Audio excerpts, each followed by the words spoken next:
ஜெய ஜெய சங்கர ஹர ஹர சங்கர. ஸ்ரீ மகாபெரியவாச்சரணம். தெய்வத்தின் குரல் முதல் பாகம். தேவதாமூர்த்திகள் அவதார புருஷர்கள். அன்னபூரணி. நம் தேசத்தில் மட்டும் என்றில்லை, லோகம் முழுக்க துர்பிக்ஷம் அதிகமாகி வருகிறது. மெஷின்கள் நிறைய செய்து விடலாம், ஃபேக்டரிகள் நிறைய வைத்து விடலாம். ஆனால் பயிர் பச்சைகள் வளர்வது நம் கையில் இல்லாமல் இருக்கிறது. தானிய சம்ருத்தி, செழிப்பு இருந்தால் ஒழிய வயிறு நிரம்பினால் அன்றி பாக்கி என்ன சுபிக்ஷம் செய்து கொண்டாலும் மொத்தத்தில் துர்பிக்ஷமாகத்தான் இருக்கிறது. பயிர் பச்சை விளைச்சலுக்கு நம்முடைய அகட விகட சாமர்த்தியங்களால் பிரயோஜனமில்லை. என்ஜினியர் அணை கட்டலாம், ஆனால் மழையை பெய்விக்க அவரால் முடியாது. ஜெகன் மாதாவான அன்னபூர்ணேஸ்வரியை எல்லோரும் மனசார பிரார்த்தித்துக் கொண்டால்தான் விமோச்சனம் உண்டு. அவளே நாம் செய்கிற மகா பாபங்களை சமித்து தானிய சம்ருத்தியை அனுகிரகிப்பாள். துர்பிக்ஷம் போக அவளே பிச்சை போடுவாள். நம்முடைய ஆச்சாரியால் ஸ்ரீ சங்கர பகவத் பாதாள் காசியில் இருந்த போது அன்னபூர்ணி மீது ஒரு ஸ்தோத்திரம் பாடி அருளினார். அதில் ஸ்லோகத்துக்கு ஸ்லோகம் முடிவிலே கருணையின் பற்றுக்கொம்பாக இருக்கிற அம்மாவே, அன்னபூர்ணேஸ்வரியே பிச்சை போடு என்று உருக்கமாக வேண்டிக் கொள்கிறார். பிக்ஷாம் தேஹி கிருபாவலம்பனஹரி மாதா அன்னபூர்ணேஸ்வரி. தேஹி, போடு என்றால் அவருக்கில்லை, அவருக்கு பிக்ஷை ஜாம் ஜாம் என்று நடந்து கொண்டிருந்திருக்கும். தவிரவும் நம் ஆச்சாரியாளுக்கு சரீராபிமானம், உதர போஷணம், தான் என்கிற எண்ணம் லவலேசம் கூட கிடையாது. கிரகச்சன் என்ற கபாலிகன் அவரிடம் ஒரு சக்கரவர்த்தி அல்லது சந்நியாசியின் தலையை பலி கொடுத்தால் தனக்கு கபாலியின் தரிசனம் கிடைக்கும் என்றான். உடனே ஆச்சாரியால், சக்கரவர்த்தியின் தலைக்கு ஆசைப்பட்டால் உன் தலையே போய்விடும். சந்நியாசியின் தலை வேண்டுமானால் இதோ இந்த தலையை எடுத்துக்கொள் என்று தனது சிரசையே தொட்டு காட்டினார். அப்புறம் ஈஸ்வர சங்கல்பத்தால் கதை மாறி போயிற்று. அது வேறு விஷயம். இப்போது நான் அந்த கதையை சொல்ல வரவில்லை. ஆச்சாரியாளுக்கு கொஞ்சம் கூட அகங்கார மமகாரமே கிடையாது, தேக அபிமானமே கிடையாது என்பதற்காக இதை சொன்னேன். அப்படிப்பட்டவர் பிக்ஷாம் தேஹி, பிச்சை போடு என்றால் என்ன அர்த்தம்? இந்த ஸ்தோத்திரத்தின் கடைசி ஸ்லோகத்தை பார்த்தால் அர்த்தம் புரியும். அதில் எனக்கு பார்வதியே அம்மா, பரமேஸ்வரனே அப்பா, சிவ பக்தர்கள் எல்லாம் பந்துக்கள், உலகமும் வீடு என்கிறார். எனவே தேஹி, பிச்சை போடு என்று இவர் கேட்கிற போது திரிலோகங்களுக்கும் பிச்சை போடு என்று பிரார்த்தித்ததாகவே அர்த்தமாகிறது. அதோடு தனக்கு என்றே வேண்டிக் கொள்கிற நம்மாதிரி இருக்கப்பட்டவர்கள் பாராயணம் செய்வதற்கு பொருத்தமாக இப்படி பிரார்த்தனை செய்திருக்கிறார். அன்ன பிக்ஷை மட்டும் பிரயோஜனம் இல்லை. முடிவில் ஞானம் இல்லாமல் வெறுமே தின்று தின்று ஊனை வளர்த்து பிரயோஜனம் இல்லை. கையில் ஷீரா அன்ன, பால் சோற்று பாத்திரமும் கரண்டியும் வைத்துக்கொண்டு அன்புருவாக உணவு போடும் அன்னபூரணி இந்த ஞானத்தையும் விசேஷமாக அனுகிரகிக்கிறாள். ஞான வைராகிய பிச்சையைத்தான் ஆதிசங்கரரும் முடிவாக கேட்கிறார். காஞ்சி காமாட்சியில் அன்னபூர்ணேஸ்வரியும் அடக்கம். காமாட்சி இருநாளி நெல் கொண்டு 32 அறங்களை வளர்த்தாள். அதில் அன்னதானம் ஒன்று. காமகோட்டத்தில் அன்னபூரணி சந்நிதி இருக்கிறது. காஞ்சியில் ஓணகாந்தன் தளியில் இருக்கும் சுவாமியை பாடும் சுந்தரமூர்த்தி சுவாமிகள் காமகோட்டத்தில் அன்னபூரணியே இருக்கும்போது நீர் ஏன் பிச்சாண்டியாக அலைகிறீர் என்று கேட்கிறார்.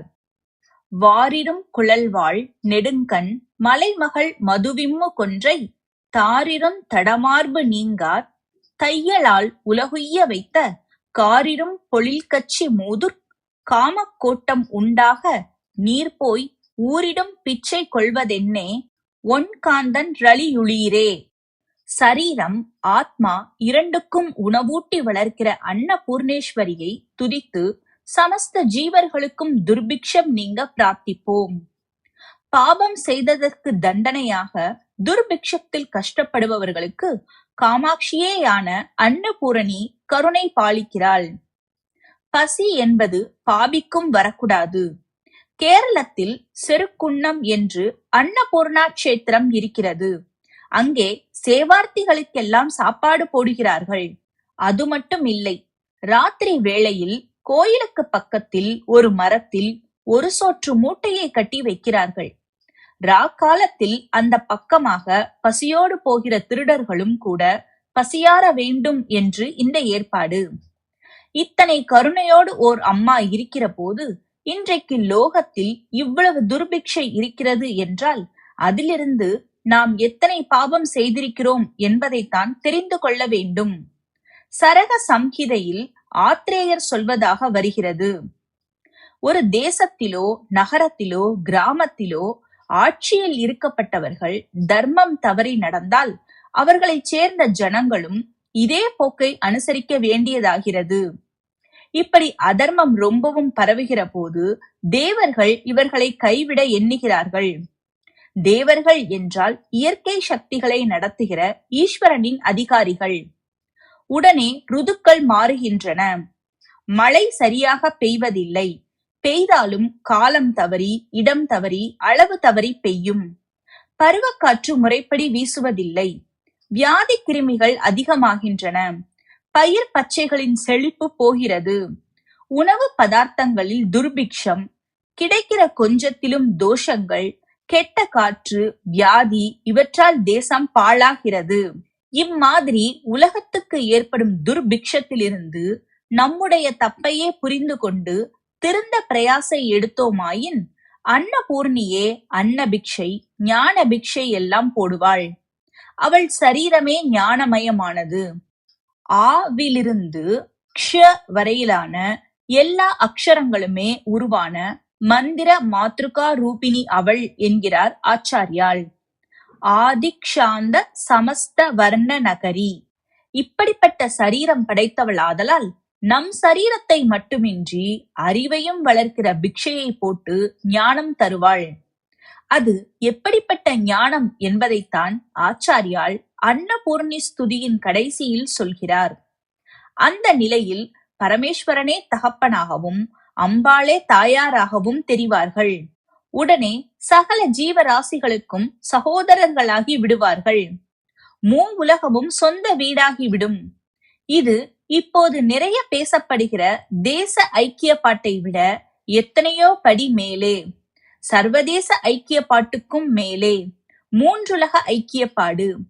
பக்தி இருந்தால், பராசக்தி ஒருத்தி இருக்கிறாள் என்ற பயமும் பக்தியும் இருந்துவிட்டால் எல்லோரும் அவள் குழந்தைகள்தான் என்கிற சகோதர பாவம் தானாகவே வந்துவிடும்.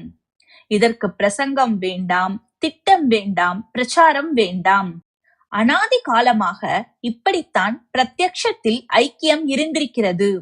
சுவாமிக்காக தெற்கத்திக்காரன் காசிக்கு போனான். சுவாமிக்காக வடக்கத்திக்காரன் ராமேஸ்வரத்துக்கு வந்தான். ஐக்கியப்பாடு, இன்டகிரேஷன் என்கிற பேச்சு இல்லாமலே, சகோதர சகோதரிகளே என்ற பிரசங்கம் இல்லாமலே மத உணர்ச்சியால் ஐக்கியமாக ஒரு தாய் வயிற்று குழந்தைகளாக இருந்து வந்தோம். இதோடு கூட அறிவாளிகளின் மட்டத்திலோ சகல சாஸ்திரங்களுக்கும் பொது பாஷையாக இருந்த சமஸ்கிருதம் தேசத்தின் 4 கோடிகளையும் ஒன்றாக சேர்த்து வைத்திருந்தது. இப்போது செக்குலர் நாகரிகத்தில் மதத்தை விட்டாயிற்று.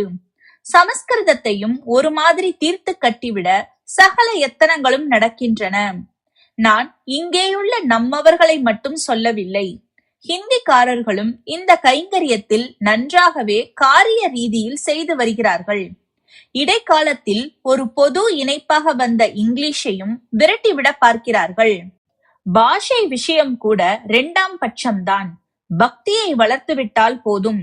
அப்புறம் என் மாகாணம், என் ஜாதி, என் பாஷை என்று நமக்குள்ளேயே சண்டைகள் ஒரு காலும் வராது. ஐக்கிய பிரசங்கம் அதிகமான இப்போதுதான் நமக்குள்ளேயே ஒரு சீமைக்காரன் இன்னொரு சீமைக்காரனுக்கு தண்ணீர் தரமாட்டேன், தானியம் தரமாட்டேன் என்று பிரிந்து பிரிந்து நிற்கிறான். மாகாணத்துக்கு மாகாணம் எல்லை சண்டை வந்திருக்கிறது. பாஷையின் பேரால், ஜாதியின் பேரால் ஏற்கனவே கொடுமை நடந்ததாக இப்போது கிளப்பி விட்டிருக்கிற பிற்பாடுதான் வாஸ்தவத்தில் பாஷை சண்டை, ஜாதி சண்டை எல்லாம் வந்திருக்கின்றன. இத்தனைக்கும் மூல காரணம் மத உணர்ச்சி, பக்தி போனதுதான். ஜனங்கள் எல்லோரையும் ஒன்றாக கட்டி போட்ட மதமும் பக்தியும் போனதும் சமூகத்திலேயே கட்டுவிட்டு போய்விட்டது. எனவே இப்போது சர்வரோக நிவாரணியும் பக்திதான். உண்மையான ஈஸ்வர பக்தியானது அவன் குழந்தைகளான சகலரிடமும் அன்பாகத்தான் பரிணமிக்கும். அப்புறம் பரஸ்பர சகாயத்தை தவிர வேறெதற்கும் இடமே இராது. அன்பே சிவம் என்கிறார் திருமூலர். அதுவே அறிவு. அறிவான தெய்வமே என்றார் தாயுமானவர். இந்த அன்பையும் அறிவையும், அன்பேயான அறிவை அன்னபூரணி நமக்கெல்லாம் பிக்ஷை போட பிரார்த்திப்போம். ஆதி ஆச்சாரியால் செய்த பிரார்த்தனையும் இதுதான். அன்னபூர்ணே சதாபூர்ணே சங்கர பிராண வல்லபே ஞான வைராகிய சித்தியர்த்தம் பிக்ஷாம் தேஹிச்ச பார்வதி.